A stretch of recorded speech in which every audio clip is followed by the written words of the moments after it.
In times of great peril, the world must call upon the services of a singular individual. Welcome to the soul of Detroit. I'm waiting to be impressed. The greatest adventurer who ever lived has been recruited to find a madman. He's called Shawn Windsor.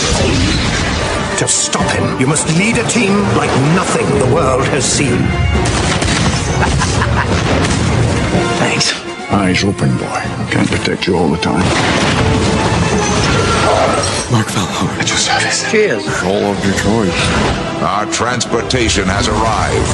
You have 4 days. And the game is on.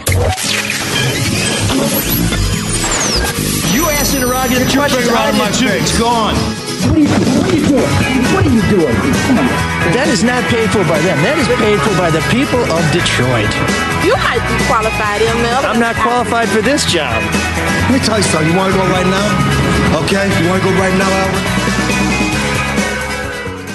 Hey kids, it's your old pal ML Elric off the streets and in my chair for once. Although yesterday I did get to sit while following Detroit Will Breathe as we traversed this fair city, trying to bring some reform and some justice to a city that far too often has too little of it. And the last couple of weeks, you have heard Mandy Wright talk about her experience following protesters through the streets of Detroit last week. You heard Mark Kurlianchik talk about his opportunity getting to know Tristan Taylor, one of the leaders of what has been called the People's March, what has been called the movement, and what is now calling itself Detroit Will Breathe. You can find out more about them on Facebook at Detroit Will Breathe and on Twitter at Detroit Will Breathe. And of course, I'm speaking about Tristan Taylor, who is our special guest. We're going to be getting to Tristan in just a minute.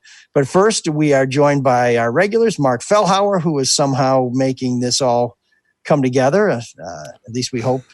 Trying. That's what happens. Trying, just like every week. Nothing and I'm always grateful that the technical problems are on somebody else's end, because my power went out twice last week, which happened not too long after I read that DTE increased our rates again. Wait. Let's hear it for the power company. Wait a sec, Mr. Solar. Why didn't your solar panels kick in?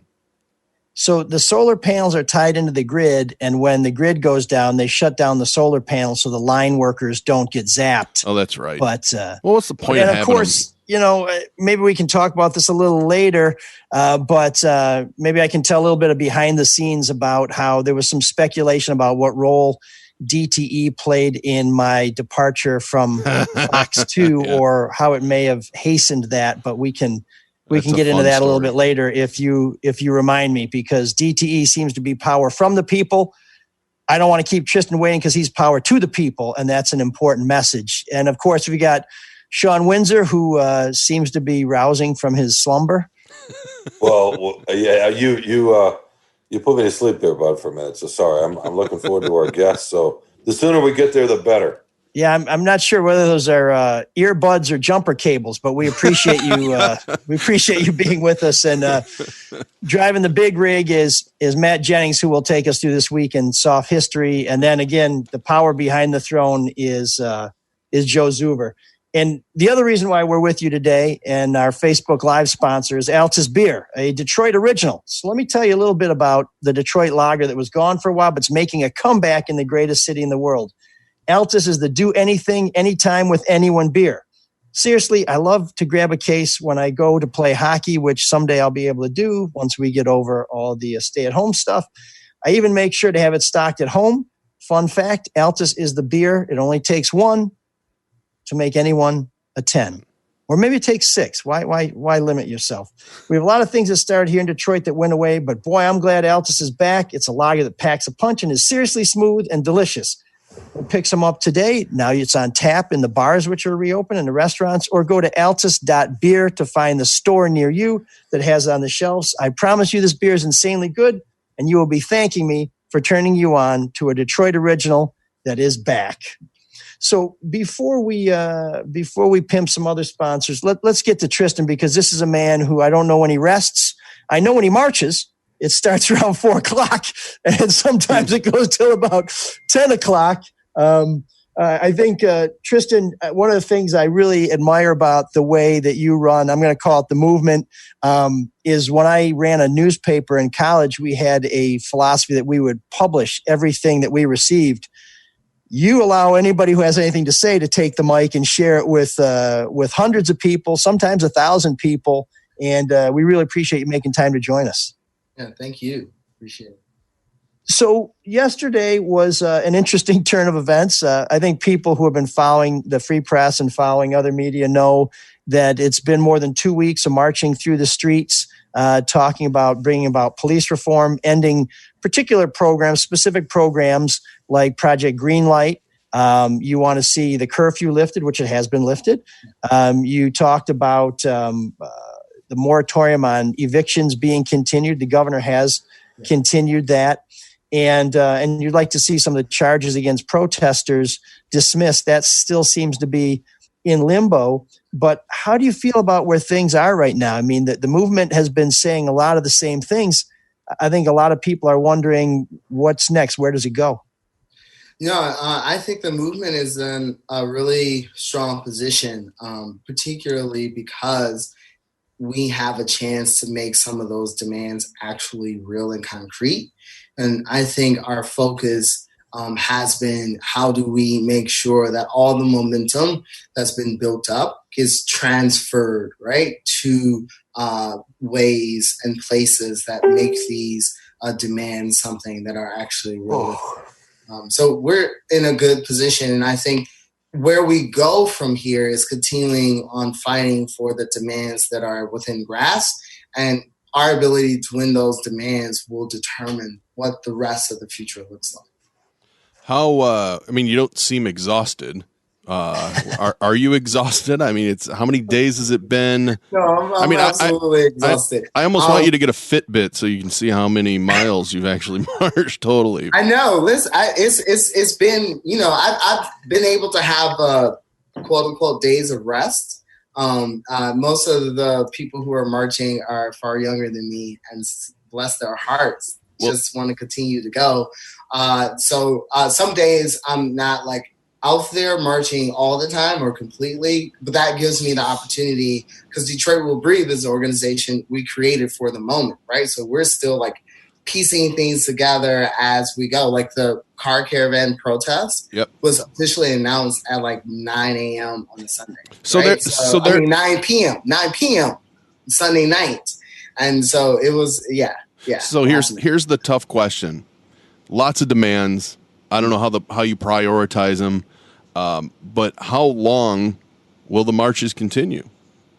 That's a really good question. And the answer is for as long as the movement deems them necessary. And so far, people have continued because they really want justice. Like, they actually really want justice, and they are just determined to get it.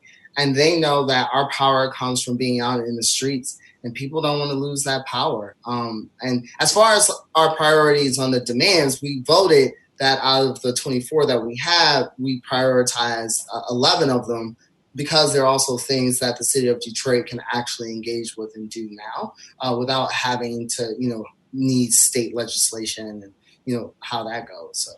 So we'll post those demands on our website too, so people can see the 11. And there are another dozen or so that the movement's interested in, so you can get a feel for where folks' heads are. Because one of the things that I'm really big in journalism on organic things rather than trying to use metrics to figure out what people are going to be interested in. We try and cover as much as we can, and when people respond, we figure they're telling us something. And so I really am big on organic journalism and on organic things. This has been a truly organic movement. And it was interesting to me, having been out there for the Friday, that was a separate matter. And we had some discussions in the newsroom the other day. It's like, is this the 18th day of marches? Well, yeah, but it's not the 18th day of Detroit Will Breathe marching. And can you tell us when and why you and Nakia Renee Wallace decided, okay, we're gonna step to the front here, and we're gonna, I don't want to say take over, but we're gonna give this some direction? Because after the afternoon march on Friday, the 29th of May, things just kind of, it was like confetti up in the air. It was all over the place. Yeah. And I, I'm a person, I've been a long time activist in the city of Detroit, right? And so one of the things that I appreciate and don't want to take for granted is how human activity and actions are finite, right? And so seeing all of this energy, I just wanted to make sure that it was brought to its most effective, potential. And, everyone was just so excited and they just want to keep marching. They really wanted justice. And I just felt like this was an opportunity to make that real.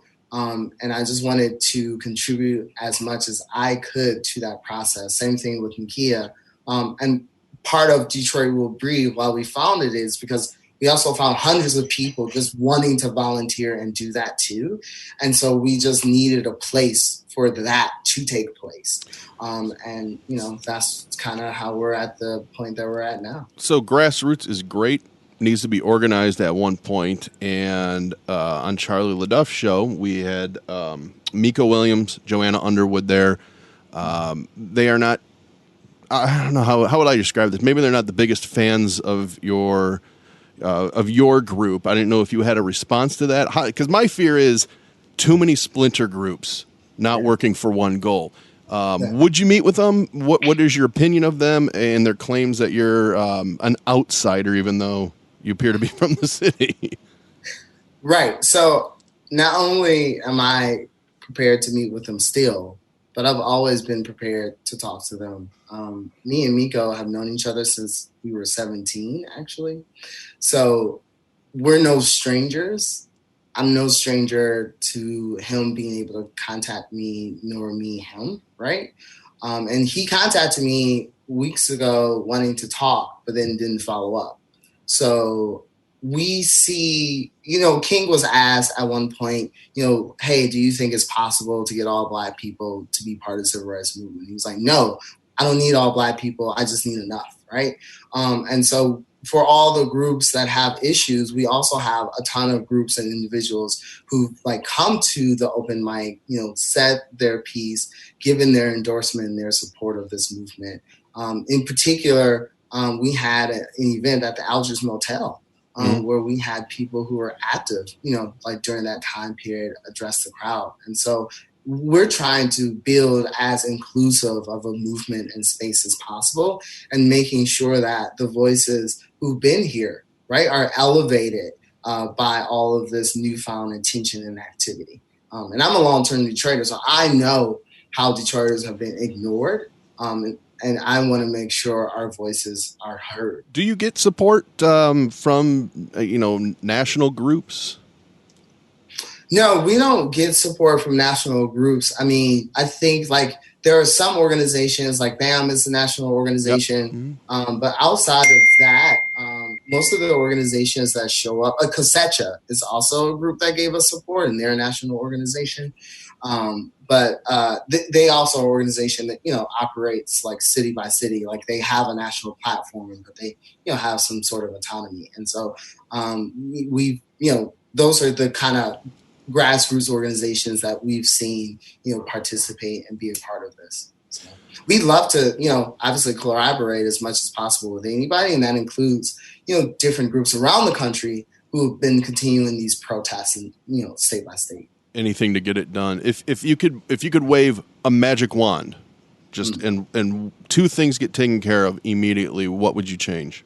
See, I don't like that because magic isn't a thing. In the struggle. Okay. But I mean, right now, the two things that we're really focused on is making sure that facial recognition technology, that contract, doesn't get voted on or renewed rather. And you're getting movement on that. Yeah. And so we also want to continue we want the charges against protesters dropped.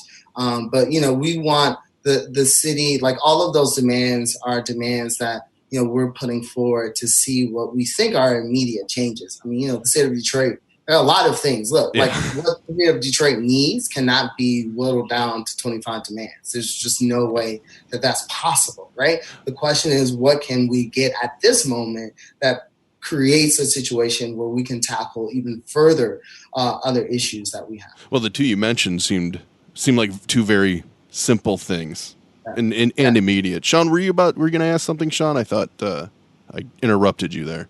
No, that's okay, Mark. I'm just curious, Tristan, your sense of maybe what has already changed just in the last few weeks. And I'm thinking specifically of our business, the media. For example, the company that owns us, and I'm not sure if you know this, just happened a couple of days ago. The company that owns us, Gannett, that owns the Detroit Free Press, instituted a policy that has long been argued, or not argued, but lobbied by for the National Association of Black Journalists, where we're going to start capitalizing the B in Black as it refers to communities, culture, and people. And so that's just happened, and I think largely because of the protests you're leading and that others around the country. Another great example in sports, some of the athletes in college in particular taking to Twitter, like what happened at Oklahoma State a couple of days ago. The head coach wore a One American News Network, whatever it was, T-shirt, and his star player immediately went to Twitter and said, that's it. We're not going to keep practicing until we address this and do changes. That's happening right now, that kind of stuff right now. There's a lot of talk in newsrooms about we got to get back to some diversity. I know it's an issue with the Free Press. I'm just curious what you think of how much has started to change just in the last 3 weeks. No, this is one of the things that some of the older activists who spoke at the Algiers Motel was struck by was the familiarity with this movement. Because they're like, we were part of the civil rights movement. We know what a movement looks like. We've been waiting for a movement for a long time. And they're like, this looks like that movement, right? So we've seen everything from NASCAR taking the Confederate flag down to Mayor Duggan removing the Christopher Columbus bus, right? So all things big and small are changing, and it's because the movement and its power, its ability to bring these conversations forward, but also to say to people, okay, now that you're here, because we've been waiting for you to be here, to be present.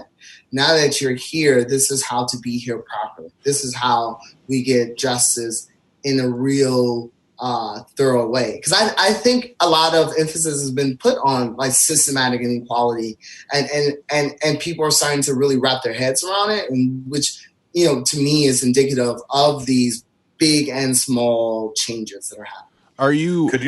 I'm sorry, real quickly, Tristan, could you imagine 2 months ago, say a defensive tackle is going to go play in the NFL at Florida State, taking to Twitter and calling out his coach and saying, we're not going to practice? Could you imagine that 2 months ago? No way. I couldn't imagine a lot of things 2 months ago. This is a completely new world. But that's the power of movements. It's like truly transforming like every facet of life. There are so many things that I just 2 months ago would have never dared imagine happening. Do you have any concern that maybe that pendulum, maybe there's an overcorrection of things, and then the focus gets off what really needs to be changed? I guess that leads to cancel culture, which I think we'll get into a little bit later. Do you have any concern about overcorrections? No, because we have so much to correct. That's not a thing, right? And so the question is, right, making sure that we correct things on a thorough basis. Because again, if we're talking about systems, right, like systemic inequality, we're talking about like every facet of life being permeated by it, right? So how do we not challenge and deal with systemic inequality unless we are challenging every facet, like small and big, of society? My fear with that, though, is the messaging and how it's received by other people, and they'll tend to fight back on that. You've already seen with Chuba Hubbard, the running back from Oklahoma State? Yes. The fight back is, it's just a shirt, it's just a network. And I've mixed feelings about that. But it's a wedge issue, right? And it's a wedge issue that people will latch onto, and I think it kind of breeds hate, as opposed to actually getting rid of the AI with Project Greenlight or other things. So here's the thing. One, I get what you're saying, and I don't think that those small important things take away the big changes. In fact, they are an expression of like why those big changes not only need to be made, but like when you challenge policies, like in a big way, like the ripple effect is that people feel more comfortable challenging like the things that are immediate and that they see. Because what it is the quarterback saying, this is how we experience it at the moment, right? And so we are empowered by the movement to deal with something that we like are that is hoisted upon us, like at the moment, and that we don't have to deal with it in silence. So I think we can solve that problem in Oklahoma. We're going to send them a Soul of Detroit T-shirt, and they can actually it's fine with me. Look right and righteous at the same time.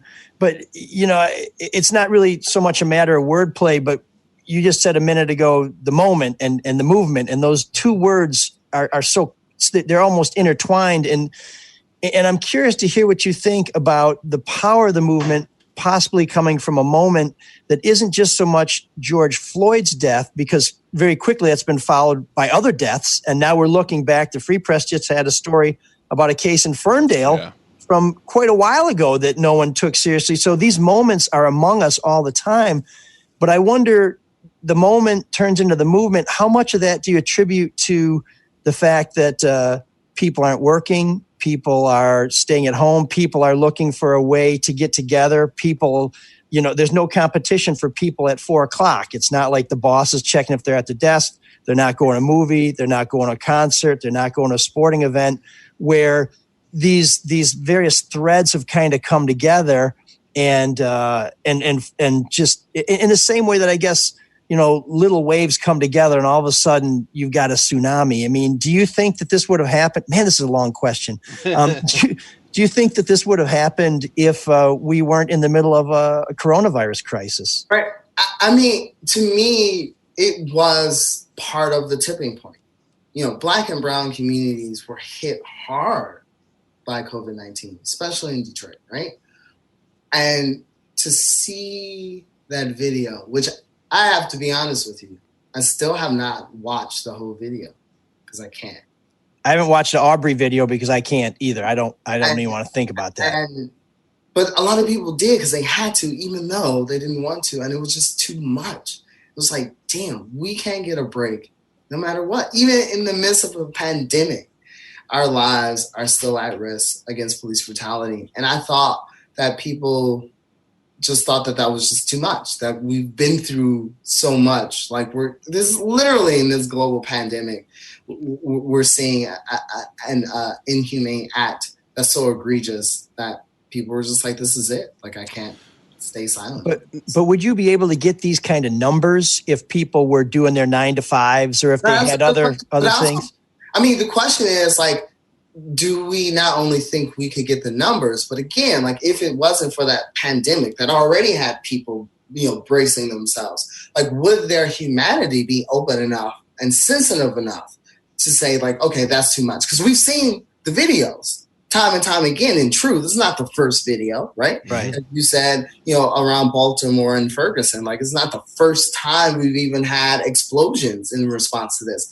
But I think that this was the first time where people, because we had went through this shared experience, but also this experience that we saw that hit people disproportionately in a different way, that it just opened up people's humanity in a way that had not been previous. And force people to act. So I think all of those things are like completely connected. And what concern do you have that in bringing people together like this, and we've heard the concern about hotspots, that the crisis, the COVID crisis, has brought people out, but this may also be perpetuating the COVID crisis. Right. A lot of young people, but they're going to go home. They're going to see auntie. They're going to see grandma and grandpa. How much do you worry about that? I haven't seen grandma, and I think a lot of people have taken care to quarantine themselves. As you see in the protests, not only do people have masks, like we have people handing out masks, and for the people who are concerned about protesters spreading COVID, they should be concerned with the economy opening up, spreading COVID, right? And because we've seen places like Florida a month ago was open up, and now they're saying we're not even done with the first wave. And so to me, it's like you can't compare like people protesting, doing their best to keep covered with states opening up the economy far too early. Also, it takes away from what people who are coming to the protests are doing individually to be responsible and make sure that, like they're not contaminating their loved ones. Tristan, what is your feeling on police officers? General feeling on police officers. And additionally, when you see signs at protests that say ACAB, for all cops are bastards, what is your opinion on that? There's a great little chant or statement that I've come across, and it's like all cops are bad cops if the good cops don't stop the bad cops. And so the point is that it's not a question of individual police officers being nice or not, right? It's a systemic question. It doesn't matter if the people are nice. It's a question of training. It's a question of priority. It's a question of how the institution of policing moves and functions and operates. Do you know any police officers? No, not really. No. I mean, I know some police officers because, I've been in Detroit my whole life, and hey, officer, I've seen you at city council meetings. I work at Avalon, so a lot of officers come and they get cookies and stuff, and I'm like, okay, that's cool. So, again, I want to emphasize that it's not a question of just do we personally hate each individual cop? Because the response to protesters was that last Tuesday, as we were challenging the curfew, that wasn't an individual response, right? That was a militarized response that was ordered by DPD and co-signed by the mayor. So it wasn't as if individual officers were just off handle. No. They were following instructions. Are you generally happy with the coverage by the Free Press? We'll keep ML and your personal feelings about him out of it, but are you generally happy with the coverage of what the Free Press, the news, and the local TV stations have been covering the protest? Sure, we got a long way to go because there's still this false dichotomy about the early days of the protests and how disorganized they were, and the now peaceful demonstrations. The only difference is that we were able to organize ourselves to make clear, right, the unnecessary and overzealous reaction of DPD. Whereas, in the first few days, people who were marching were split up, right?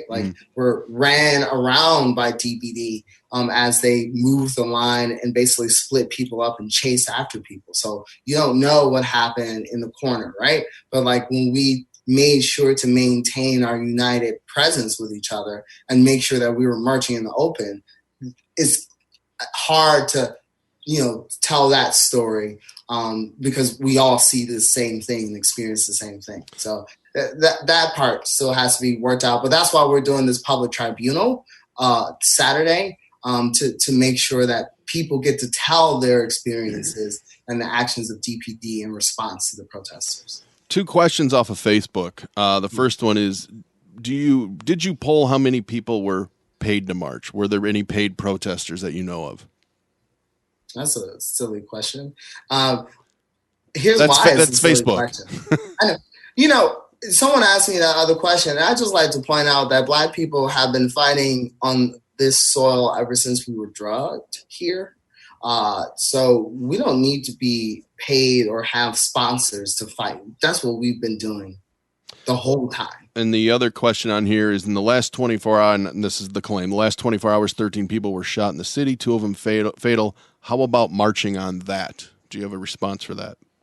People march about that all the time, including the need to have prevention programs for young people, having jobs and services available to people. So that's not a new question.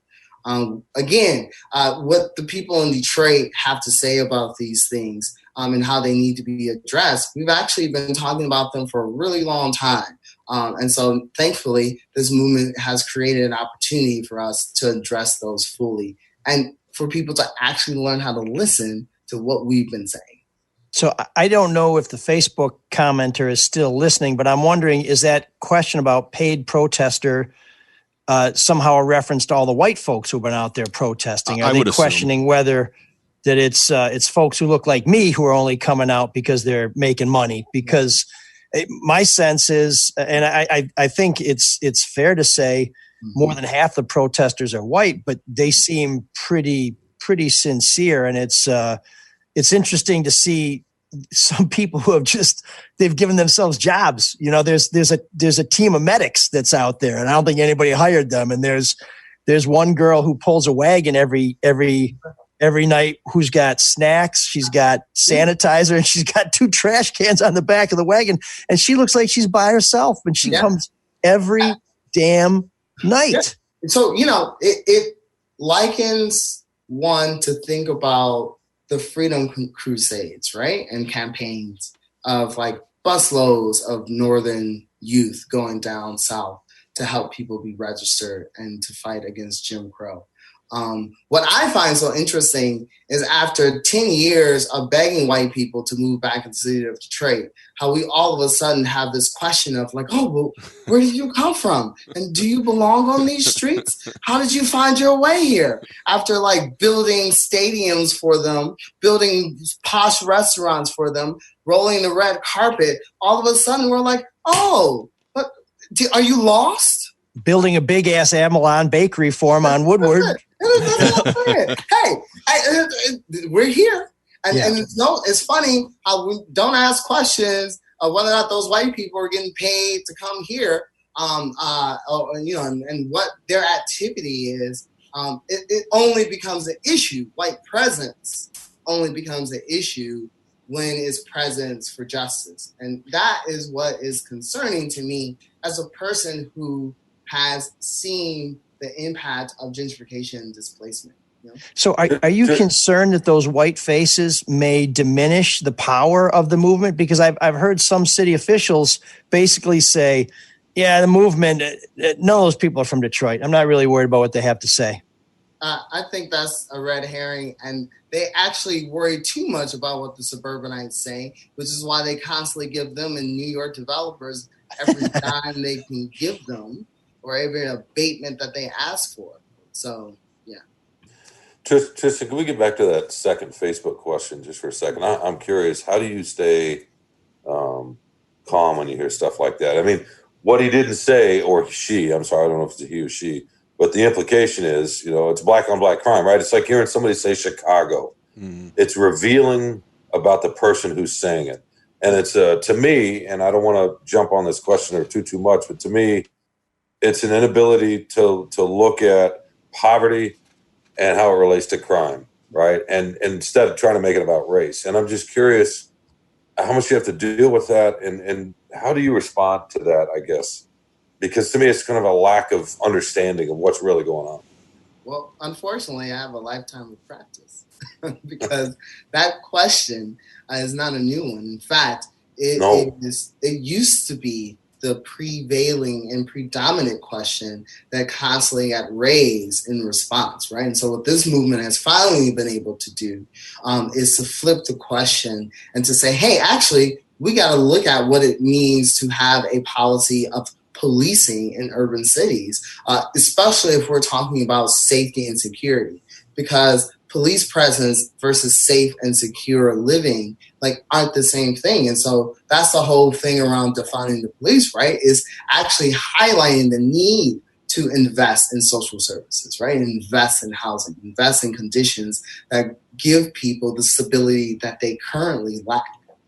I think it's the defund the police argument is, we could do a whole show on that. We could do a whole month on that. But I think one of the things you hear from police themselves is, I don't want to go on domestic abuse runs. I don't want to go on mental health checks. I don't want to deal with people who are homeless. That's not what I'm here to do. That's someone else who should handle it. So I think there may be some more common ground there than people assume. But I thought it was really interesting last week that at the same time, there are people marching in the streets and saying things about the cops that I will just understate it and say are not very complimentary, that there was an officer who died after being basically in a vegetative state for 3 years because he was killed in the line of duty responding to a call. what do you say to people who are like, there are cops out there who have given their lives to try and protect people in the city of Detroit, and the movement paints them with a broad brush where, they don't seem to get any credit for the times when they've been killed by the public trying to serve the public or keep the peace. Their families get closure, they get pensions, they get accolades, they get reassurances. Their response to police being murdered is not the response that victims against police brutality get, which sometimes they don't even get a response at all. And so, again, this is a question of a systemic problem that transcends individual police actions, right? We're talking about a practice that allows for police officers who are aggressive, who have previous issues policing aggressively, being able to still serve on the force and receive no repercussions. That is the issue. Does your heart go out to that family at all who have lost a loved one? I mean, whether or not they have a pension, whether or not, any of those other things. What is interesting is my heart always goes out to victims as a person who is a victim of oppression, right?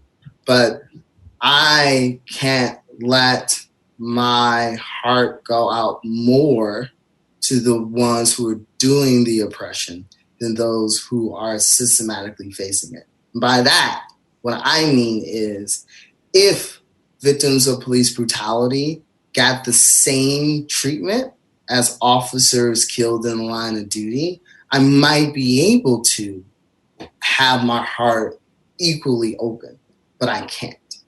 That sounds a little hard. I mean, my heart can go out to George Floyd's family and to the officers' family. And I know some officers who, the minute they saw the video from Minneapolis, they said, this cop's a killer. He's got to be gone. It's kind of like when Strom Thurmond died. Like, but this cop who died was black, by the way, so it may have been Strom Thurmond's grandson.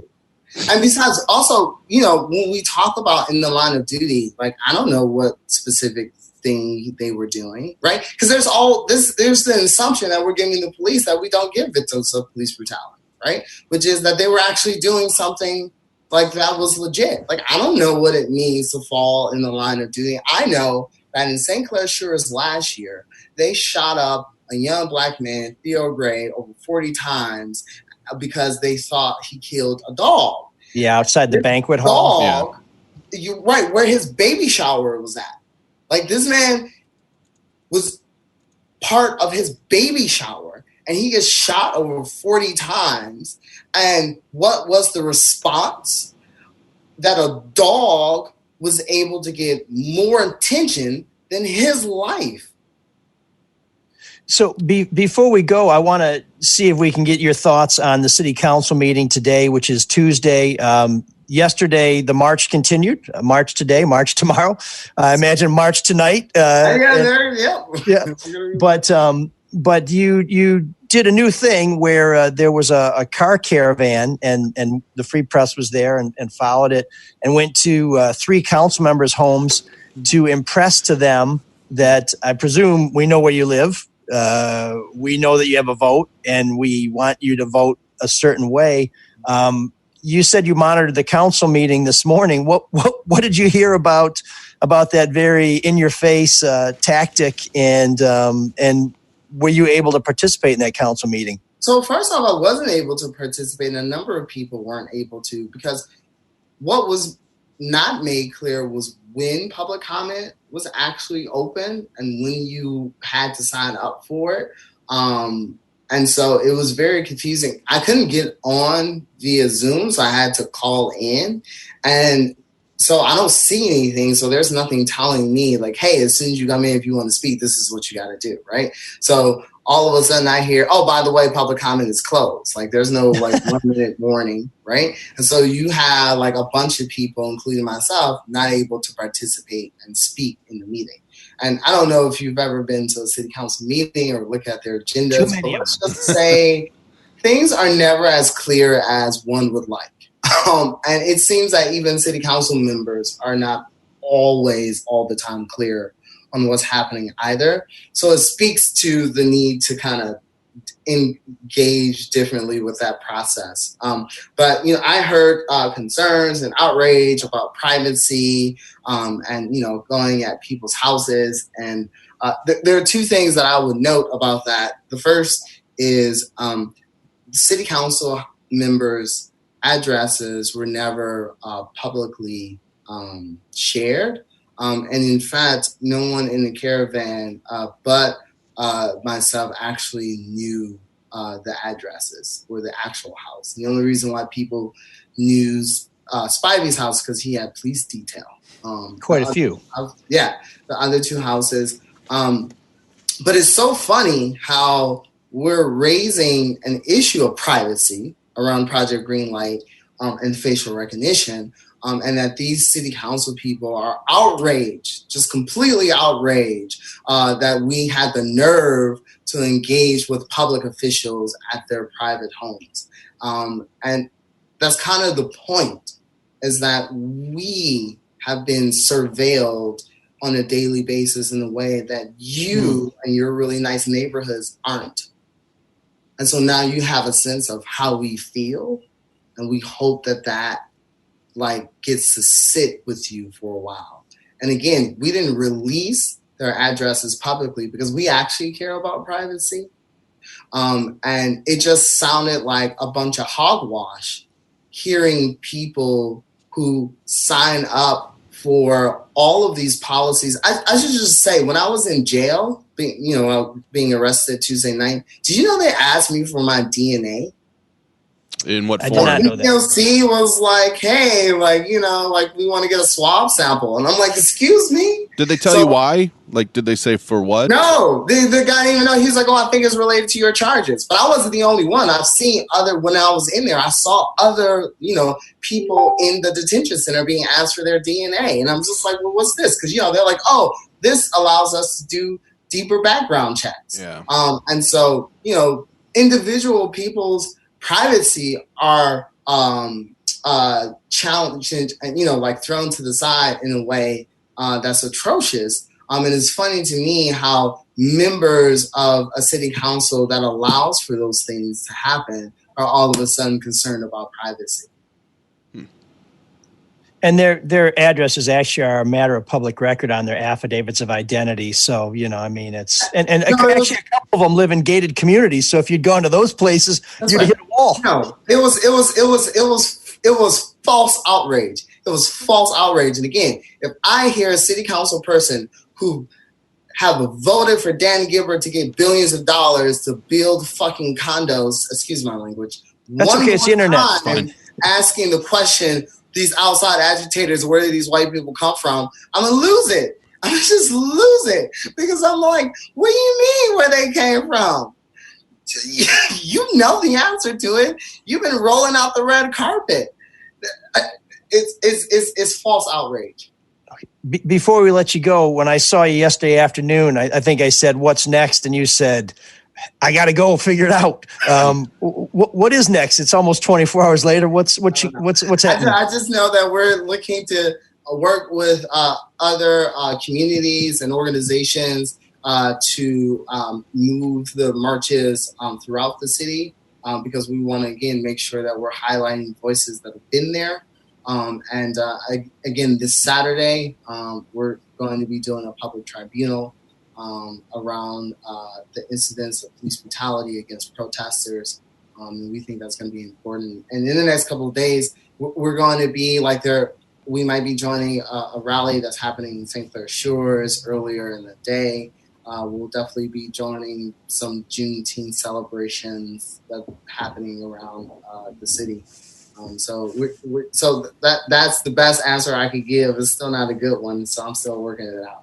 Okay, it sounds like a stay tuned. We will have we'll have updates for you here and also at the Free Press. You can find out what's going on with the movement and other protests at freep.com. It's not really affiliated with the podcast, but for people who want to keep up on things, we should let you know it's going to be there. And I think I may be there Saturday night for the tribunal. I don't know if Nakia Renee is going to be one of the prosecutors, but I've seen a look in her eyes at times where I just say, I throw myself on the mercy of the court because I don't see a lot of mercy there. So that is a damsel of destiny there. That stern look is fueled by compassion, and the years of lack of compassion shown to people. Like Nakia works with young people, so if you follow her on social media, you can see that she is someone who's very passionate and who has been trying to make a difference for a long time. And I think this may be where the woman meets the moment, and certainly the man as well. Tristan, where can people follow you on social media? What's the preferred route? So me personally, right now, it's just or the movement. So we got Facebook, so it's Tristan Armand Taylor. That's how you can find me on Facebook. And Detroit Will Breathe is on every social media platform. We have Instagram, Twitter, and Facebook. So that's how you can follow. Gotcha. Yeah, and folks, you should know we've invited Mayor Duggan to come on the show. Perhaps we'll invite the chief of police to come on too, because we want to represent all viewpoints. DPD has been saying to me that facial recognition technology is not part of Project Greenlight. I'm going to be digging into that a little bit more, and we'll let you know. But certainly the movement continues. Tristan, we appreciate you making some time. We hope you're getting some rest. And thanks for being a guest on the Soul of Detroit. Well, of course. Thank you. I appreciate it. Thanks, Tristan. Yeah, thanks. All guests appearing on ML Soul of Detroit receive a 12-pack of Altus Lager. Oh, he loves beer. Anything before we move on to the debate? Yes, I got some people who are making this show possible who we are overdue in thanking. That would be our realty sponsor, first and foremost, Lindsay Broadwell. So we've all been locked up, and you're probably realizing that your house is way too small. So why not give a call to Lindsay Broadwell? When it's time to move into a new house, whether you're buying, selling, or both, you need to contact Lindsay Broadwell. Your home is one of your most valuable investments, and that's why you need an agent you can trust and who knows the business inside and out. Lindsay started Hall Financial. Now she's an expert in real estate. Lindsay will make sure you get the most out of your house and that everything goes smoothly by finding you a home that fits your lifestyle. Buyers, sellers, especially first-time buyers, make sure you contact Lindsay at BroadwellHomes.com or 248-767-7767. That's 248 a 7, a 6, a 7, two more 7s, a 6, and then a 7. She's a licensed realtor at RE/MAX Nexus. That's BroadwellHomes.com. And when you find that dream house or you get out of that nightmare, whatever way you're going, you're going to want to give Hall Financial a call because they care about the community, which is why they're working at home, but they're working just as hard as ever. It's a great time to look at your financing options, and that's why many people are refinancing right now. They're basically taking their debt and getting more money in their pockets because they're getting better rates. If you haven't refinanced in the last year, Hall Financial is here to help. Now's the time to lower your monthly payments and keep some extra money in your pocket as we go through these incredibly turbulent times. By refinancing, you can probably skip a couple payments, which is always nice. So why not see if you can save some money or cut your term? If you're worried about coronavirus, don't. They're working from home, and appraisers can check out your house from the curb. So this business goes forward. Hall Financial is the fastest in the business. Go to our webpage and click on the logo to get started, or dial 248-308-5000. That's 248-308-5000. Ask for my man, Dan Morrison. Hall Financial, lower payments, better options, more personal attention. NMLS 1467435. And before we move on, I want to tell you about one more sponsor who's helping you get through these times with a little more money in your pocket and maybe a brighter financial future. If you're facing a big financial decision, such as purchasing a new home, a new car, or maybe even something cosmetic, it's important to know how this decision could affect your current and future financial goals. Luke Nowacki and his team at MFC Pinnacle Wealth Strategies can help you plan for all your financial goals both today and into the future. Call Luke today at 248-663-4748. That's Luke Nowacki, 248-663-4748 for a complimentary consultation to see if your plan aligns with your goals. Securities and investment advisory services offered through Royal Alliance Associates Inc. Member FINRA SIPC. Royal Alliance Associates Inc. is separately owned, and other entities and/or marketing names, products, or services referenced here are independent of Royal Alliance Associates Inc. I won't change my mind on anything. regardless of the facts that are set out before me. I'm dug in, and I'll never change. Very nut. Pray two. Very nut. Pray two. Very nut infinity. Pray two infinity plus one. No. You know, when I see Luke is with MFC, I always think he probably thinks of himself as MFIC. People in Detroit. Mark Fellhauer in charge? Coleman Young. The mother friend in charge. Yeah, Coleman, which is what they used to call Coleman Young. He is large and in charge and a man of strong views. Long stories well told. Yeah. That one.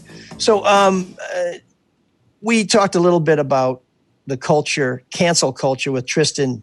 Didn't really dive into that discussion because it's worthy of a full discussion, which brings us to our great debate. The Christopher Columbus statue was taken down outside City Hall.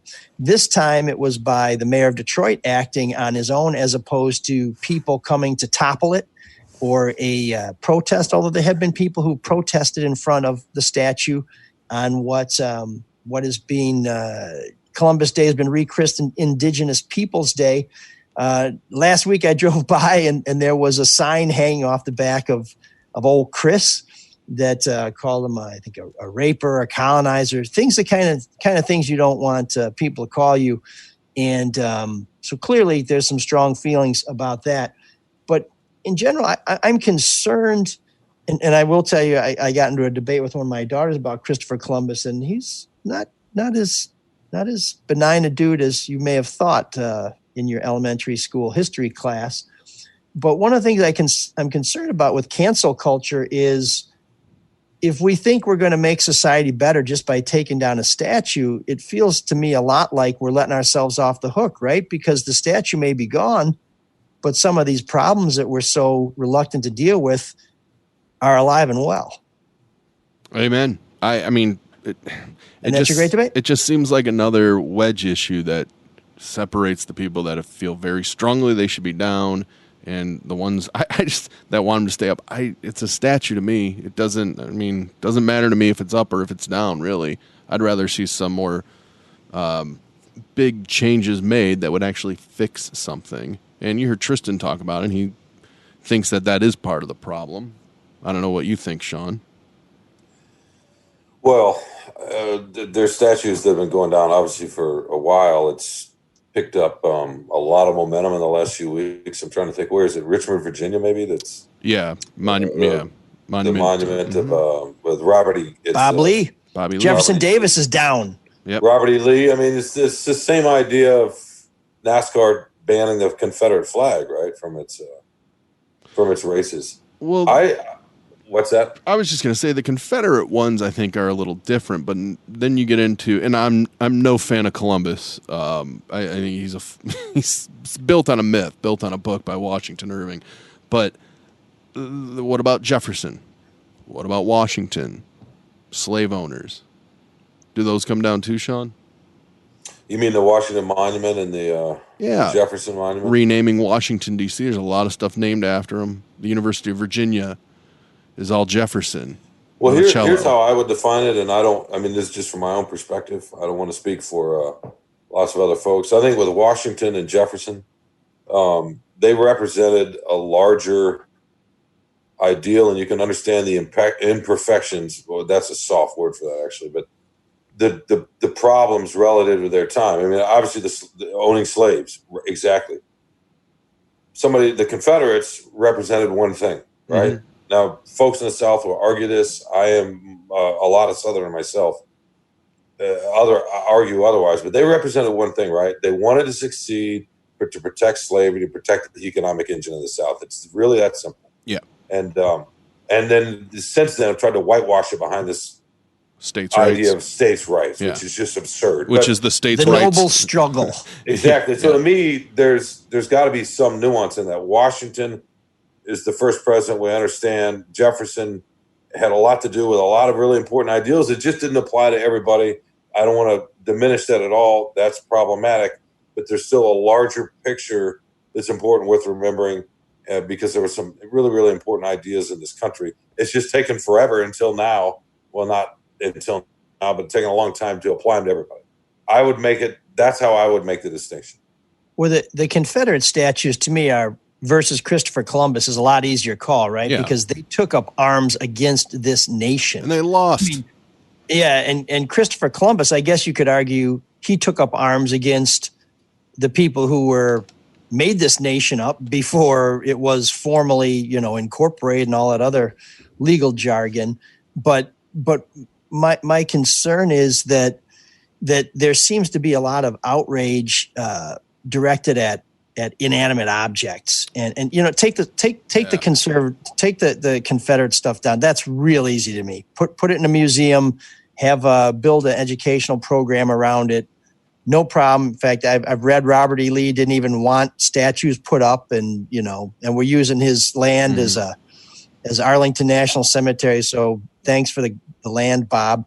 But Columbus is I wonder if there's a way to repurpose these sites where maybe you leave Columbus up there and then you build something around it, because when you take the statue down, you kind of forget about Christopher Columbus and you don't even get to talk about the other part of it. And I'm very concerned, and President Obama spoke about this too, is that when somebody makes a mistake and we just immediately eliminate them, can we move forward as a people where all that happens is folks are looking for an opportunity to saw you in half if you make a mistake? Now, I'm not saying Columbus made one mistake or blurted something out during a weather forecast, but in fact, I think he made a lot of mistakes, like go left, go right. I mean, the guy thought he was in India, for Christ's sake. But I'm concerned that when we're tearing stuff up, if all we leave is a hole, are we better off? Yeah. What does it all depends to me. It's a matter of stories, right? And whose story we're going to tell and from what perspective. And what did he discover? What did Columbus discover? He didn't discover anything.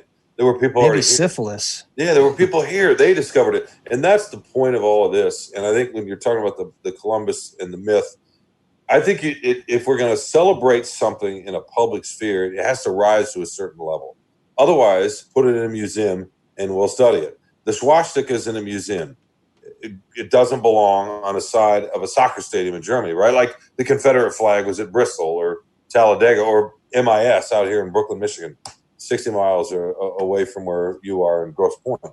So it's that was a microaggression. Yeah, I know it was. And you'll forgive me for that because I'm looking for a safe place. And I misspoke. And that's the thing. We need to forgive each other. We need to allow people to make mistakes. Absolutely. Misspeak, learn, evolve, we don't apologize, forgive. All of that's critical. But celebrating something in a public sphere, to me, has to rise to a different level. What about keeping the statue up and putting an interpretive center around there? Because, the other thing is when you start going back in history, who are the indigenous people before the indigenous people? I mean, did they wipe out some cavemen? I mean, you can take this to a point where you pretty much eliminate it to there's some single-celled organisms. We're like, well, they're cool. Yeah, we all came out of the Horn, and not the Horn, but the single continent that was basically the Africa, and we spread out. You're right. I mean, I guess the woolly mammoths were here first, right? I mean, in that sense, to your point. But I just think I'm not sure that was my point, but it's an interesting. Should we just put a statue of God up?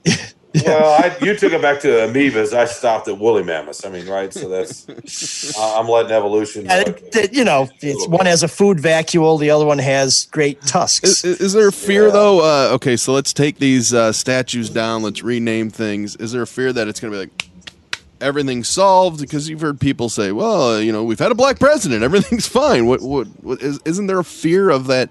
It's just visually something that is tangible, and people can go, that stays or that goes, as opposed to solving a bigger issue of reforming government, reforming police.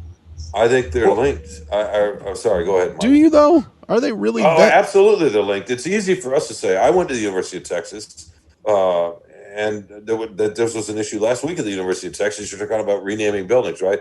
Some of the black football players there said, look, they're not going to participate in helping recruits come and alumni gatherings until several of those buildings are named. I walk by those buildings and I don't think twice about it. I think, whatever.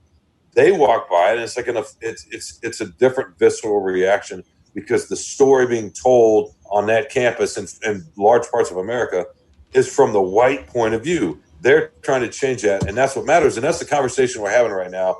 I think it's absolutely linked. Well, I think that going to Franklin, Tennessee and seeing that Confederate soldier statue there is a reminder of our past, whether it's good or bad. I think it's a good reminder for people that maybe don't agree with the way history has gone. And when that's not there, maybe that reminder isn't there anymore. But a statue is a celebratory thing, right? That's the problem. It's like seeing a statue of Joseph Goebbels in Frankfurt. It just wouldn't happen, right? Is that why you went to Frankfurt? No, I went to Frankfurt to get in the rental car to go to Hahn, where Hahn Air Force used to be. But okay. Yeah, you know. But I want to go back to the thing you said about the Texas anthem. There were students at SMU down there as well who got very upset at a 9/11 memorial because of the visceral effect that it had on them. And that's different to me. But go ahead. No, I'm just saying, who decides in your mind? Who decides what is okay and what's not okay? Be it a celebratory statue or a memorial of the past. I think we decide together, and I think that's what we're doing right now. And it's not easy. I don't think we are deciding together, though. And we're duking it out. Yeah, well, pardon me. I don't think that necessarily it is getting decided together. I think a lot of times you see it, ripped down, which I think is more a symbol of the fight. Which, once again, I don't really care if a statue is up or down. I understand the symbolism of the fight. I just don't know. I don't know. I think it divides more than it brings people together. Yeah, but you're talking about a certain segment that's never going to agree with any of that anyway, and they're never going to try to put themselves into another person's perspective. They're just not, and that's okay. And that's okay.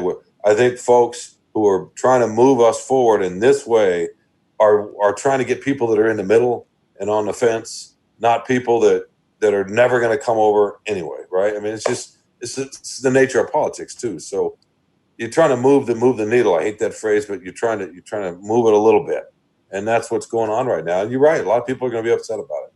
Well, I've learned a lot more about Columbus because of the debate about whether his bust should stay up on Randolph and Jefferson. So there's something good to come out of that. But when that bust is gone, does the discussion go away? So I'd like to end the debate by proposing a solution.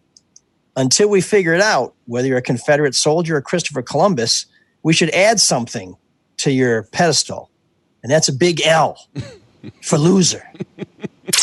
Oh man, the geeks have inherited the earth. Did I do that? What a dork. Does him wanting to play with us again mean that he's turning into a geek?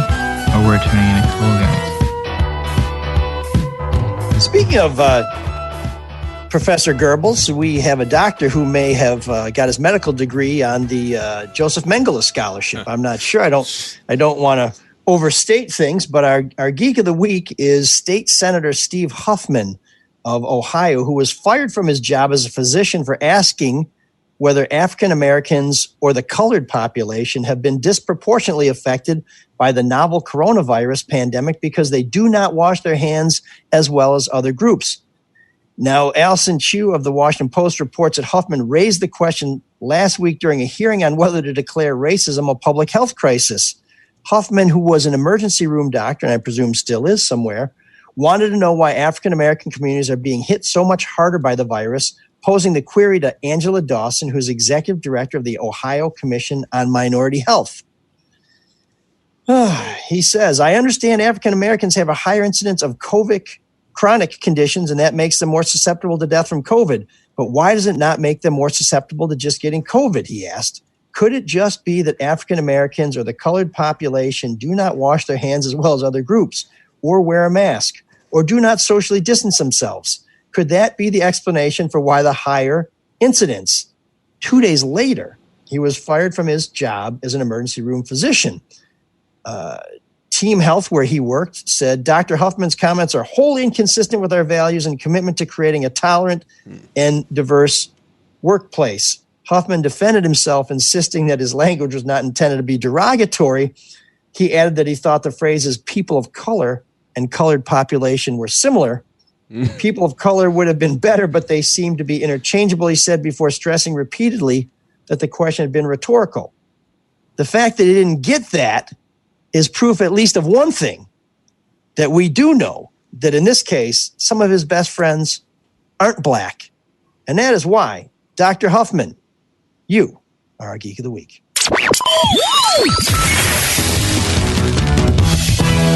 You kids are soft. I don't care for that guy. Me neither. Too soft. I'm gonna pretend like you did just to make my dick go soft. Just because he does soft history doesn't mean that he's not a hard guy. And by that I mean a hard man, not, there's no turgidity issues here. Joining us now. Let's not say that's not true right now. Yeah. Come on now. From the cab of his big rig, where we assume that he's working a lever, we can only see his torso, is Professor Matt Jennings with This Week in Soft History. Looking very sharp in that new hat, my friend. Yes, looks good. I love it. Lightweight, love the mesh, fits just right. Available now at drewandmikestore.com. It keeps me cool, too. Let's hear the horn. Let's hear the horn. Anytime you're in your truck, I want to hear it. I'm that. Hear the horn. Bump. Right. Okay, so I apologize to anybody if I don't sound great. I've been working with new microphones, and hopefully this is working out okay for you guys. Yeah. It's good. It's good for me. Is it time for a cigarette? Yeah. Sorry. Did you see the fear in his face there for a second? No one answered. Feels like I just told a joke. I know. Well, Sean's just disappeared. He doesn't even want to hear your segment. Oh. He's actually taking down a bird feeder because it offends seed. Oh, he's back. Oh no! Sorry, what was I doing? I said you were taking down a bird feeder because it offends millet. Yeah, right. That's a great way to put it. You know, if you're white and you get offended, then all of a sudden you're going to over exaggerate and makes everything offensive. But God forbid you change your mind. You know what Sean's favorite bird is? What? The swallow. I was going to say the bluebird. The woodcock. Woodpecker. You like an eagle, you know what I mean? False sense of security and the titmouse. Yeah, right. Go after little mice. Matt, save us. Yeah, Matt. Okay, brother. This is your cue. Let's start our lesson, guys. I'm glad we have a history class on this show now. In 1846, pink tail hawk. No, God damn it! You know what? I don't know why this didn't come to me sooner, but you're a fucking peacock. Right? Okay. Yeah, he is. Well, speaking of, that reminds me of my favorite new wave song. Why Can't I Be Emu? By The Cure. Yeah. Speaking of peacocks, here's my new piece. You ready? Matt waited all this time. I forgot Matt was here. Stealing his show. All right. In 1846, the U.S. and Canadian border was established by representatives of Great Britain and the United States. The border provided Metro Detroit youths with easy access to some refined Canadian culture like the Windsor Ballet. Not to be confused with the Shawn Windsor Ballet, which is something entirely different. My ballet is me running and giving myself black eyes. Good one. No, your ballet is when you saunter off during room 7609. I've already figured that one out. Yes, you know what? I couldn't wait that long this time, so I'm going to be forced to stay and listen to Mike's musical musings. Oh, boy. He wanted to make sure that he didn't create a ballet in his pants called Sean Lake. Say it's That's terrible. Sean. I mean, we'll fix it in post. More like a pond. We're going to have to fix a lot of shit in post.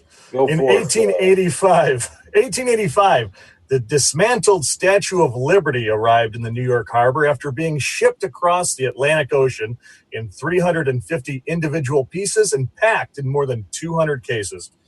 It was built and dismantled in France, shipped to the U.S., and reassembled in New York, taking from start to finish over 10 years.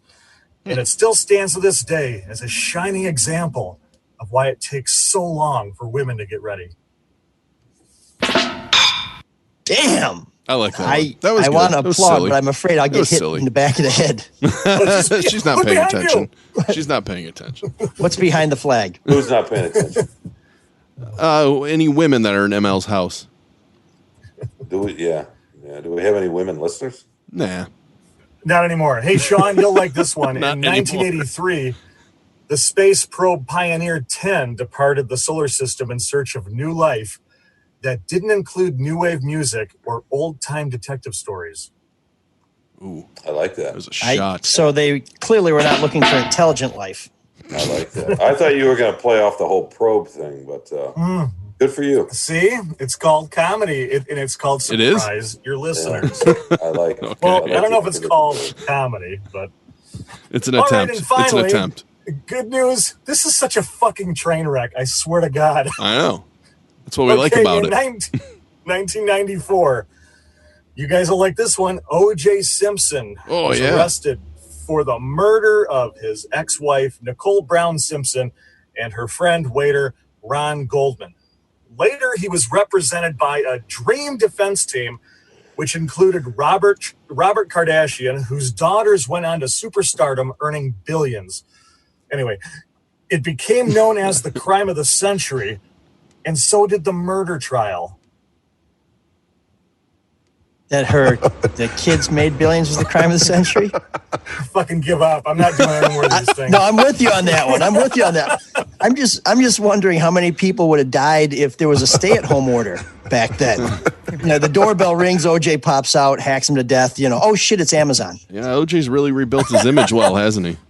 Where are you headed to, Matt, in that truck? You're going to Franklin, Tennessee. I'm going to drive off a bridge as soon as I get off with you guys. Actually, the Free Press had a great story the other day by Phoebe Wall-Howard, who revealed that the relaunch of the Ford Bronco is slated for OJ's birthday. Yeah, I think it's brilliant. Yeah.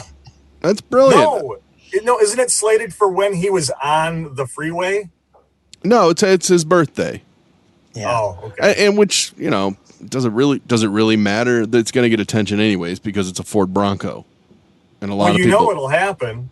You'll hear him go, "Hello, Twitter world." Yeah. And guess what happened today? And he's going to just have a great time with that. I'm sure they're probably worried that he'll buy one because then it becomes a bad look. Matt, would you and Mark like a statue of OJ?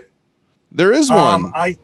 I kind of do, but then I flushed it down the toilet. Remember, he had that statue, and then his son busted it up. Did you not he know? Also had that statue called the right. Heisman Trophy, which I think is gone too. Yeah, that's a really interesting story. Is missing Heisman. Well, nice attempt, Matt. Nice. That was so patronizing, Mark. I don't know if nice ML's going to renew you again, but we'll see. Well, this Good week job, in soft Matt. history is history. Until next week. Good job.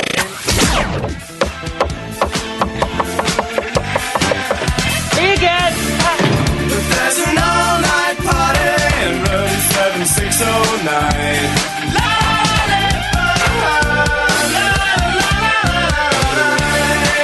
And you can dance together all night if you've got the time.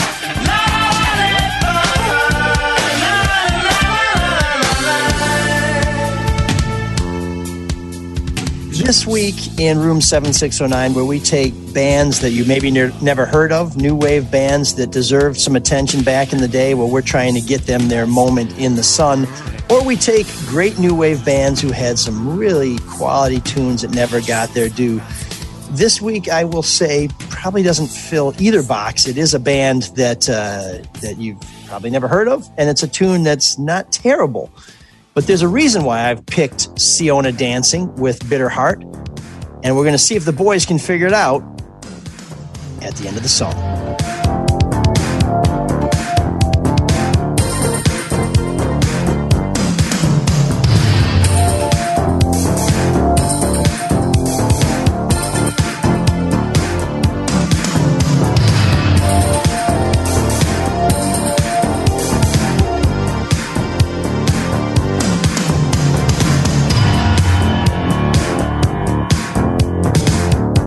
You're losing out now.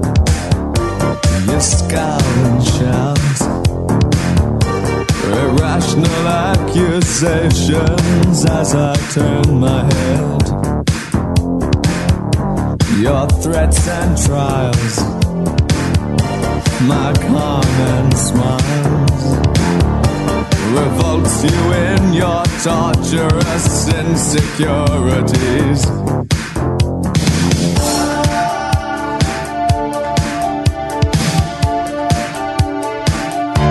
With pleasure last goodbyes, I'll break the noise and we'll silently fly apart.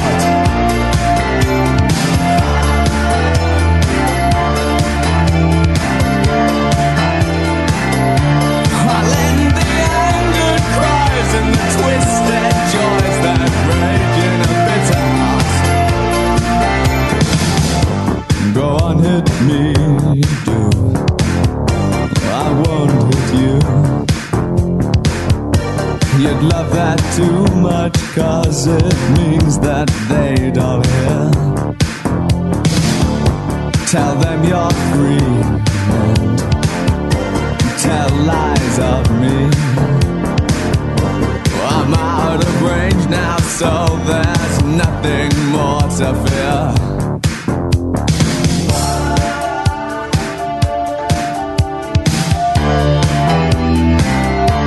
With pleasure last goodbyes, I'll break the noise and we'll silently fly apart.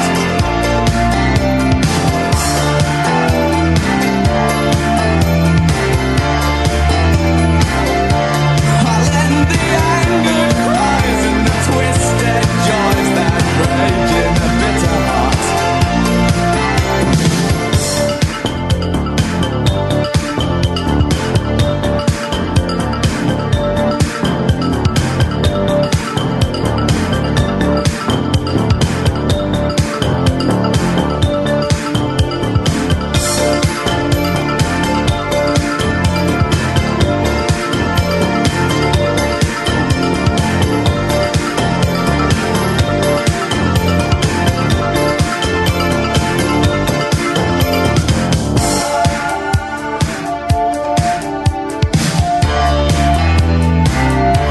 With pleasure last goodbyes, I'll break the noise and we'll silently fly apart.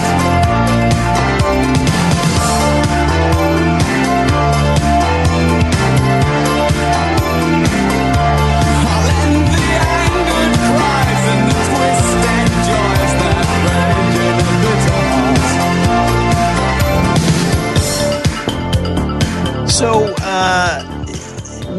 what do we think about the music? Was that Ricky Gervais? That's He figured it out. That's what we think about the music. So, did anybody know that before he was David Brent, before he was a controversial host of awards show, Ricky Gervais was the lead singer of a new wave band, and apparently also went through some sort of physical metamorphosis. Oh, The like only reason putting I, weight the on? only reason I know that is real quickly is because of the Graham Norton show, which is a really fun show, the BBC show, right? He was on one night, and Graham Norton showed an old photo of him from his new wave era, and I thought of that photo when I saw the video. That's the only reason I know that. So a little behind the scenes on why we picked Siona Dancing. Originally, I was going to play a song by Erasure, which was suggested by one of our listeners, but I was not able to find that nomination in time for the show because we had a last minute bit of a change up for folks who saw the tease that we were going to be talking about how to save you money on your auto insurance. Our guest canceled at the last minute. And by the last minute, I mean like 30 minutes before we were supposed to start the show.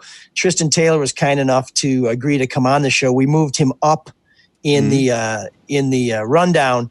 And so we're kind of, once again, throwing it together because of circumstances beyond our control. But that seems to be the story of our lives these days. So many things happen beyond our control. We just try and make the best of it. So we hope that we've succeeded in that endeavor.